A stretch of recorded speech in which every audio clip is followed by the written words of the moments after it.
In this episode of History of Thrones, I'm going to be looking at the Dragon Monarchs, the Dragon Queen Daenerys and the real-life English Dragon King Henry VII.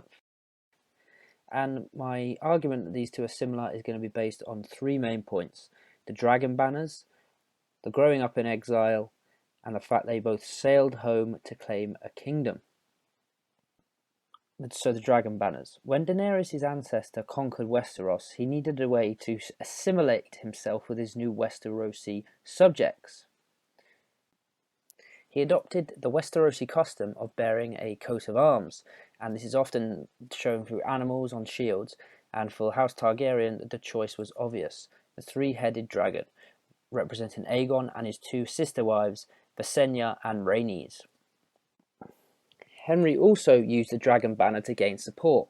House Tudor was based in Wales, so when he landed there in 1485 to claim the kingdom, he used the ancient Welsh dragon to emphasise his heritage and gain support from the region. He flew the dragon at the Battle of Bosworth Field, where he became king, and later during his coronation at Westminster Abbey.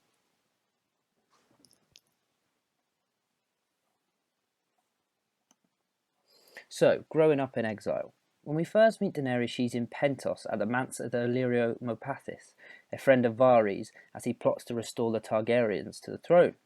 However, in the books, we find out that she also spends a lot of her childhood in Braavos, the city where Arya trained with the Faceless Men. In the point of view chapters she has, she often speaks vividly of living in a house with a red door. Henry Tudor also grew up in exile. When his uncle, Henry VI, King of England, and his son, Edward, the Prince of Wales, were killed by the Yorkist king, Edward IV, in 1461, suddenly, at just age 14, he was the last Lancastrian claimant to the English throne. He was sent into exile by and with his uncle to Brittany, which was then an independent dukedom. Today it's part of modern-day France. However, he was in constant contact with his mother, Margaret Beaufort, who maintained a place at court as lady-in-waiting to the new Yorkist queen, Anne Neville. She would more than likely be telling Henry when would be the best time to strike. So, returning for the kingdom. So at the end of season 6, we finally see Daenerys set sail for Westeros. After years of watching her grow, she's finally going to her homeland. And in season 7, she didn't do too badly for herself. In the episode of Spoils of War, she dealt a massive blow to Jaime Lannister and his forces. And of course, more importantly, she helps out our boy Jon Snow beyond the wall.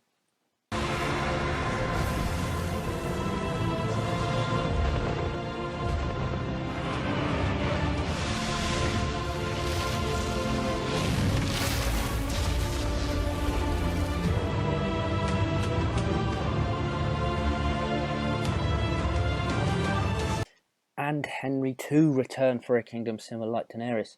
He returned in 1485 and instantly started to gain support because of how unpopular King Richard was. He then defeated King Richard at the Battle of Bosworth Fields, and to solidify his victory, he married the niece of Richard III, Elizabeth of York, forming a political alliance between the two warring houses and thus solidifying the kingdom under his rule.